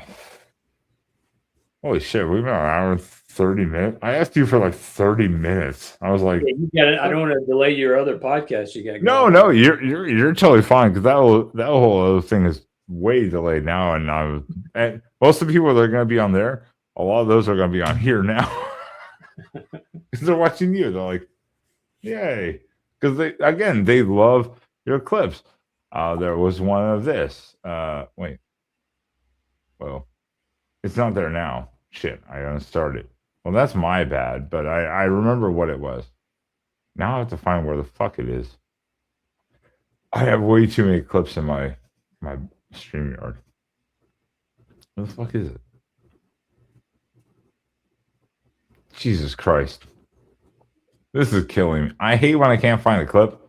There we go. We joke about this, kids, but remember, never put your eyeball directly on a booty hole.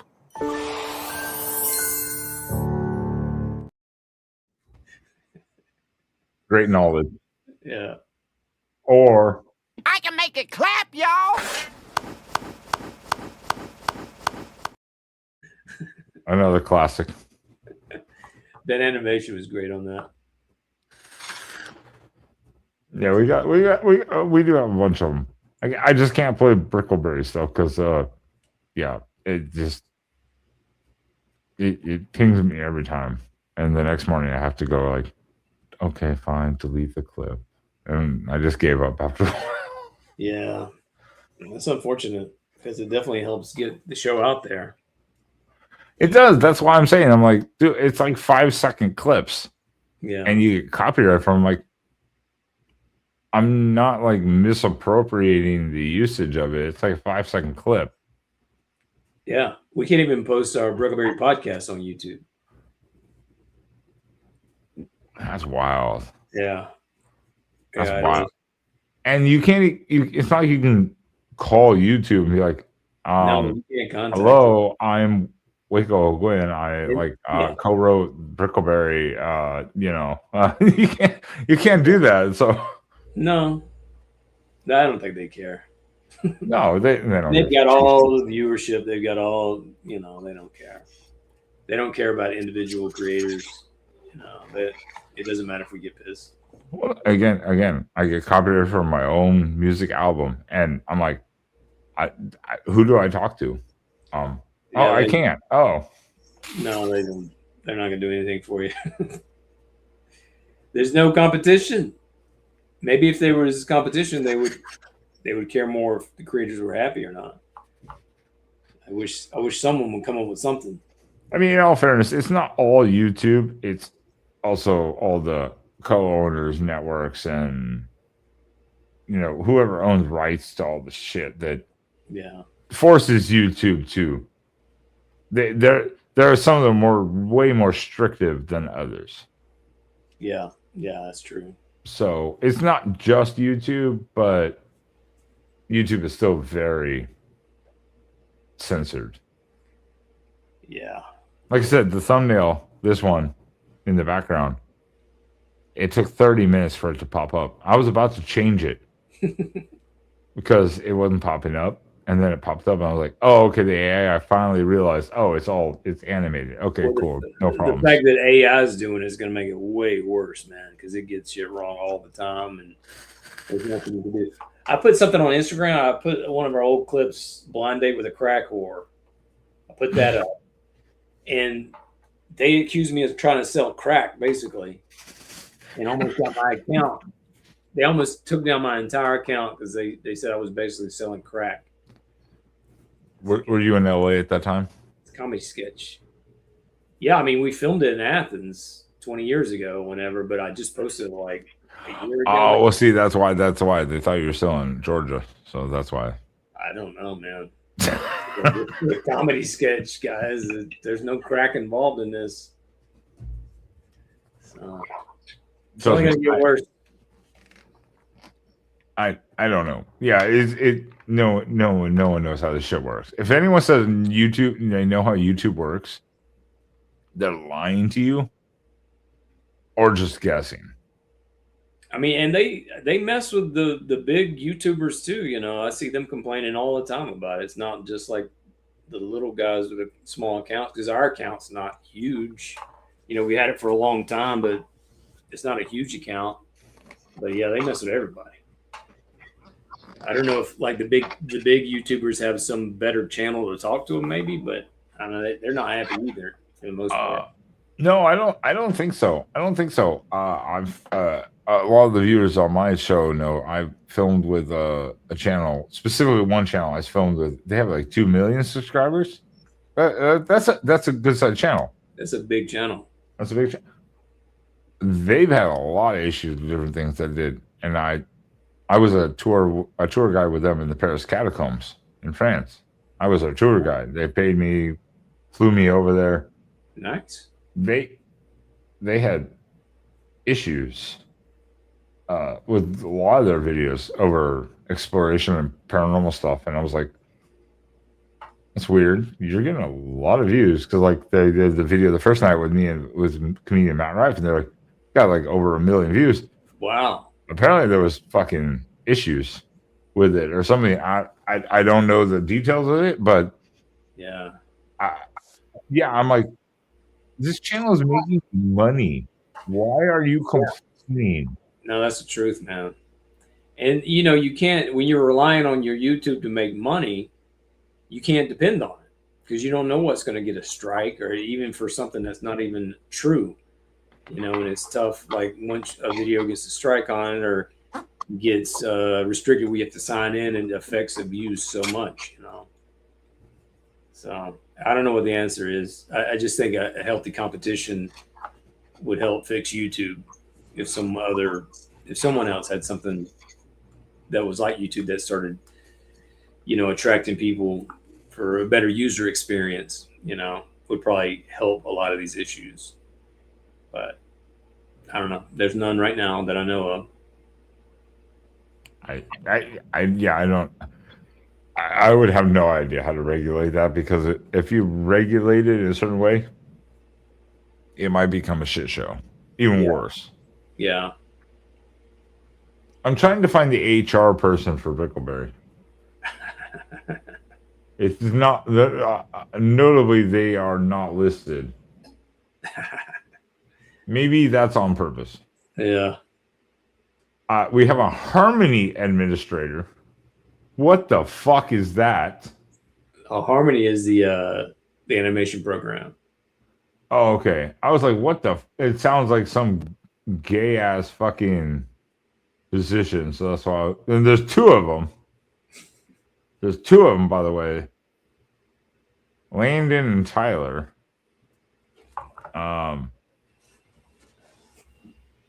You're laughing like, oh god, don't call out those 2. Well, I mean, I don't even know if they were. I mean, Brickleberry was on 10 years ago. So I know. I'm just looking for it because I found it. Oh, are you listening to the credits or something? No, this is Brickleberry, and this is cast and crew from the entire time. Oh, I see. So I'm trying to look, and I'm trying to find HR. It'd probably be a bento box employee if I had to guess. It's probably going to just come up as some sort of assistant or some shit. They're probably not going to list it as HR. Like here's like office coordinator, office administrator, office coordinator, office administrator. It's probably one of the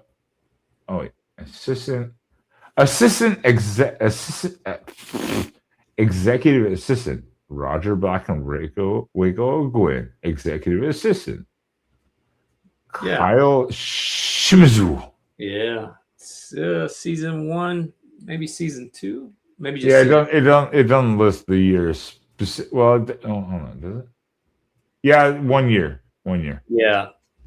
1 year. Yeah. It does say 2012, 2013. It does list 1 year. You list the HR. Funny. Yeah, they don't want to be on there. I can make all the gay jokes I want as a gay man. So obviously you just pass. Yeah, I was like, you just met my guy who was in underwear in bed. I made him come up and get dressed to come say hi to you. No, you have a pass. I can make drunk Irish jokes. Well, see, I'm divorced from an Asian man, so I can also make all the Asian jokes. Oh, did that? I didn't realize that gave you a pass, though. It does give me a pass. Once you infiltrate,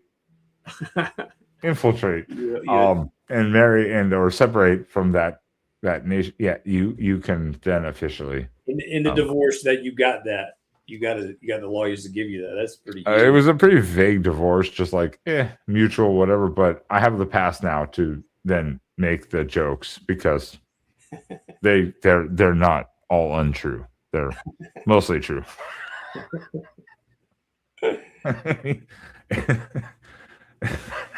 Fuck.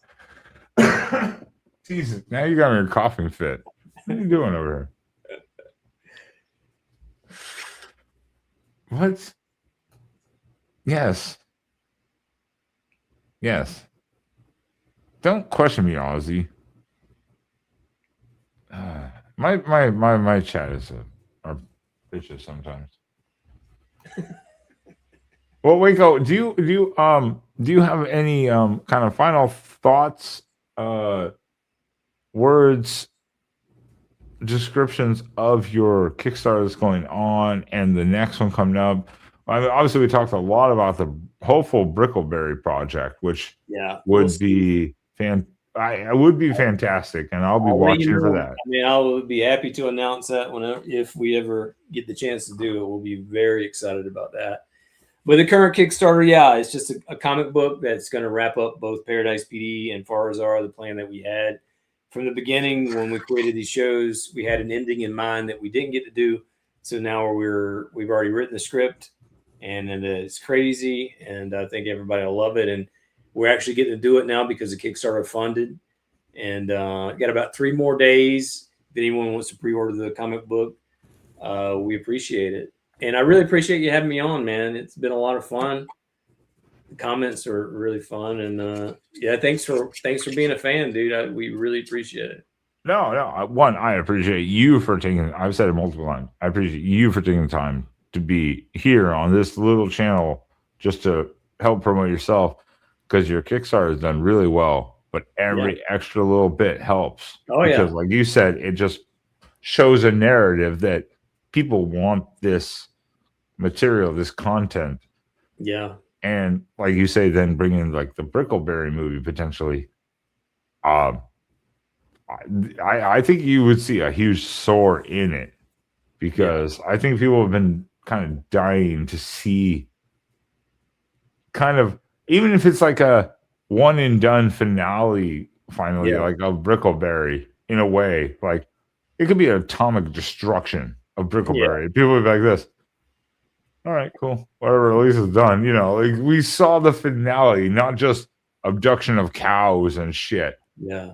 Well, I think it'd be nice to prove to all the people for the past 10 years that wouldn't do anything with Brickleberry, they made a mistake. The fan base is there. They want more Brickleberry. And I think if we got a chance to do a Kickstarter, that would prove they fucked up. They should have kept the show going when we asked. So we'll see. We're not there yet, but we're hopeful that it might happen. I think that's kind of your. I get what you're coming to. It's like, okay, it was like full stop. Now where do we go from here? Kind of starting up. It's like, is it going to be smooth, rough? How many drafts type of? Because it's not the same style writing anymore. People change. The flow is not there anymore. So, but I'm all in for it. I'm all in for it. Trust me. I would. I mean, again. Yeah, you're sporting it. I'm in one of the few merch shirts available, which were probably made from for 25 cents in India or something like that. Definitely is not official. I've never seen that one before. But hey, I got it though. I'm glad. I'm glad there's available stuff, because they never really did any. We wanted it, but maybe we could do some if we get the Kickstarter going. I don't know. Oh yeah, again, merch, that's extra potential profit. I mean, yeah. So Yeah, I hope I do hope you guys look into it, and I think you guys will. I think you'll find a ton of support for it. No, I think we will. We just got to get the green light, and Yeah. we're hopeful for the first time in a long time that it could happen. That's awesome because that's been one of the biggest questions of easily the last 10 years plus is like, where does it end? Like, is there an actual finale type of thing or continuation? Because it just ended abruptly, which is what happens to a lot of shows, by all means. It's not just Brickleberry or Paradise PD type of thing. It's a lot of shows, but can there be a finale at least, like scenario? Yeah. That would be nice. I mean, we did kill everybody, but the killer cows. We had 2 finales because we thought we had a finale season 2 because we thought we were canceled. Where they all got put in the lava or ash like Pompeii, and then the alien cows, which was insane. That was a great episode. I'm still saying that was a great episode. That was a great episode. The killer cows. That was a great episode. I thought it was fun. But now, if we got to do a movie, I think I wouldn't say it's a finale. It's more like a reemergence. I think that'd mean we're back, not over. Because I think we're going to get the kind of support that's going to be undeniable that we need to do more seasons. And that's the ultimate goal. That's fair too. If you get that, if the support comes in, which I really think it would, for a actual like independent type of movie like that with Brickleberry with original voice actors back, I think someone would pick it up to go. Here's I mean, I don't know how networks work. That's not my ordeal or anything like that. But I would think they would say, here's say a Netflix or a Hulu or an independent agent would be like, here's a 2-3 season deal. Yep. Show us your timeline, your slot. Here you go. Run with it. If that Kickstarter blows up, anything's possible. Yeah. And I think it would do well. Yeah, I'm not a legal expert at all, so I have no idea how that shit works, and I don't want to have any idea because that's got to be a headache. To everyone who talks shit about corporate lawyers, that has to be a shitty job. I'm sure it is. That has to be an absolutely shitty job. Yeah, it's a lot to deal with. All right, well, Waco, I expected like 30 minutes. Here we are at 1 hour and 50 minutes. And I fucking appreciate the hell out of this because, again, you are episode 1 of the creator series. And I think you're going to blow everyone else out of the water following this because no one else will spend more than like 45 minutes probably. So you already like.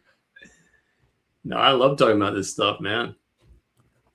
Well, I love you. I love that you talk about your future projects, your hopes, your goals, and that's what I want to talk about and promote yourself because I could talk about Brickleberry all day long. I can tell you're a true fan. You're pulling out all kinds of stuff not everybody would remember or know about.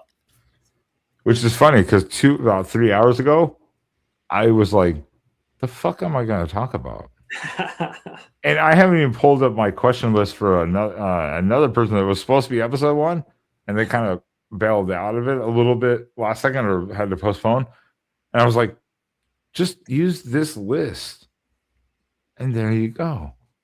That's all you need to do. I had to remind myself my question list and just reformat it, and I was like, there we go, got it. It works. Because I was like literally like, God. What the fuck? Yes, Wendell's, because you Australians have no class. Also, in fairness to Wendell, she lives in the middle of Australia, so she lives in the middle of fucking nowhere. That's where I came from. Middle of nowhere, Georgia. I live in Oregon, so. I swear to God, though, if you do a Brickleberry movie restart and I donate, I don't care if I'm a top 100. I better get an invite. I better get an invite. We should definitely do that. That'd be fun. I think that would be great. That's a great idea, though. That would be a rowdy screening right there.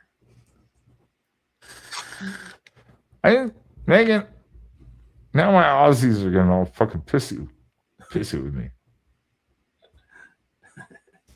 Jesus Christ.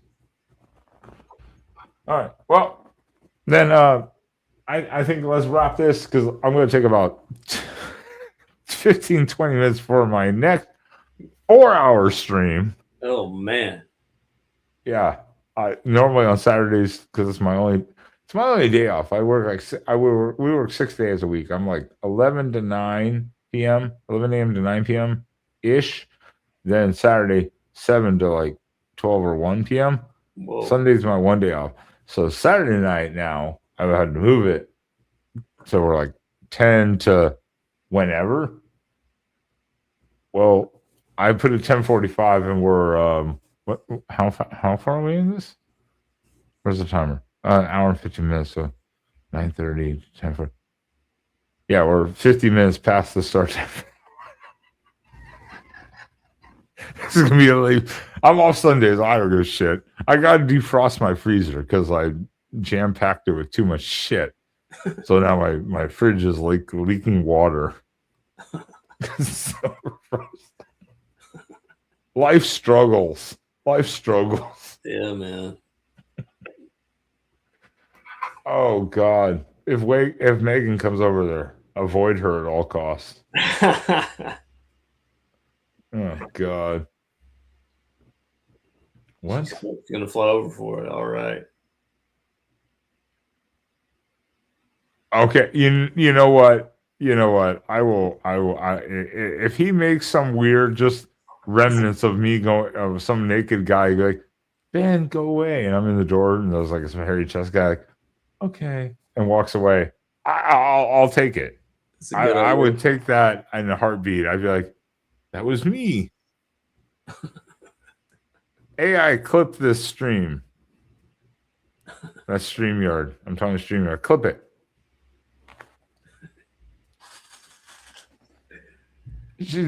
Wendell's got her. Yeah, if you do something like that, I'd be like, fuck me. But yeah, so Kickstarter, you've got 3-4 days left, right? Yeah. For this, and then you're doing your other ones coming up, your new ventures that are coming up. You'll be posting, and you're looking into the Brickleberry movie potentially. Yeah. Definitely. Fuck me, you got a lot going on. I can't even keep track of it all with the chat, and I'm like, they keep getting me distracted. Yeah, we're doing a lot, trying to stay busy, dude. Aren't we all? Fuck. Yeah. I can't. I wanted to binge watch Brickleberry and Paradise P.D before the show, and then I realized I don't have time. That's a big commitment. That's a lot of seasons. 7 seasons right there. Yeah, the time. It just, I was like, I can't. I remember it, but I could not binge watch it. Otherwise, I would have so many more references and details and direct quotes. You had plenty. So, everyone, let's wrap this bitch up. Then I'll come back in about. If Waco is sick enough in his own mind to join my other live stream in about 15 minutes, he can gladly do so. But the stream is then available public, so you'll have to deal with all these people that you've seen in chat because a lot of them will be on panel. So you'll have Megan and Wendell's from Australia going, hey, Waco. So I highly advise against it. But yeah, Waco, again, thank you so much for all of your time tonight. Because again, I thought 30 minutes. You've given us 2 hours of fucking conversation. It was great to be here, man. I appreciate it. No. Again, I appreciate you. The chat appreciates you. And again, your Kickstarter and your Instagram, for instance, are again in the description of the video. So please, everyone, go a dollar makes a difference because it just promotes the cause, especially going forward, potentially with like a Brickleberry movie.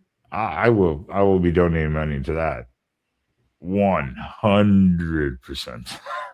I will be promoting the hell out of that. I will be advertising that a lot if that happens. So, everyone, we'll get out of here. Thank you for being here in this of the First Creator Series, episode 1. And I will be back in about 20. Give me 20 minutes, people. Come on, 20 minutes. Give me 20 minutes to go have a cigarette or something. And I'll be back for the happy hour hangout. But as everyone loves to see, we'll just play it out with some drugs because what's better than drugs, I guess? Only Waco can describe that. I don't know. Fuck, where'd it go? Drugga. Drugs. Look out, drug train coming through. Who wants some drugs?